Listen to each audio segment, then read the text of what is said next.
మనల్ని రక్షించునని మనం కంటిపెట్టిన దేవుడే మనకు రక్షణ అనుగ్రహించారు. రక్షణ యేసయ్య తప్ప మరెవరు ఇవ్వలేరు. దేవుడు నా మన స్తోత్రం చెప్పండి. హల్లెలూయా.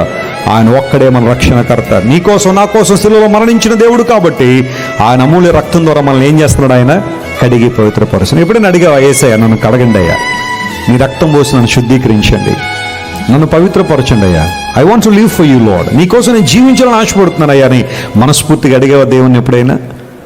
ఒక యవనస్తురాలు మన చర్చిలో మంచి సాక్ష్యం చెప్పింది. క్రైస్ట్ వర్షిప్ సెంటర్ రాక మునుపు, దేవుని గురించి సరిగా తెలియక మునుపు సమయం దొరికినప్పుడల్లా సినిమా పాటలు వింటూ ఉండేది. ఫోన్ లో ఆ పాటలన్నీ కూడా డౌన్లోడ్ చేసుకుని హెడ్ ఫోన్స్ గానీ, ఇయర్ ఫోన్స్ గానీ, ఎయిర్ పాడ్స్ గానీ ఇలాంటివి ఏవైతే ఉన్నాయో అవన్నీ పెట్టుకుని ఎవరికి వినబడకుండా అంతగా ఎడిక్ట్ అయిపోయిందంటే ఇంకా అవి లేకపోతే ఉండలేనంత పరిస్థితికి ఆ యవనస్తురాలు వచ్చేసింది. కానీ ఎప్పుడైతే దేవుని మందిరానికి రావడం ప్రారంభించిందో, దేవుని మాటలు వినడం ప్రారంభించిందో, క్రీస్తు ప్రేమతత్వాన్ని అర్థం చేసుకోవడం ప్రారంభించిందో, యేసు ప్రభువులను మహోన్నతమైన అనుభవాలను వినడం ఎప్పుడైతే ప్రారంభించిందో, ఆ అలవాటు మానుకోవాలని దేవుని సన్నిధిలో సిన్సియర్గా ప్రార్థన చేసింది. ప్రభువా, help me to get rid out of this bad addiction. ఈ భయంకరమైన వ్యసనం నేను బయటికి రావడానికి సహాయం చేయమని ప్రార్థన చేసినప్పుడు దేవుడు ఆ యవనస్తురాలకు విడుదల ఇచ్చాడు. దేవుడు మనకి మహిమ కలుగును గాక. ఇప్పుడు కూడా పాటలు వింటది, కానీ అవి సినిమా పాటలు అయితే కాదు. దేవునికి సంబంధించిన పాటలు, దేవునికి సంబంధించిన సాహిత్యం లేదా ఆడియో బైబిల్, ఆ మాటలు నీ మనసులోనికి వెళ్ళిపోతుంటే దేవుని వాక్యం అంతా కూడా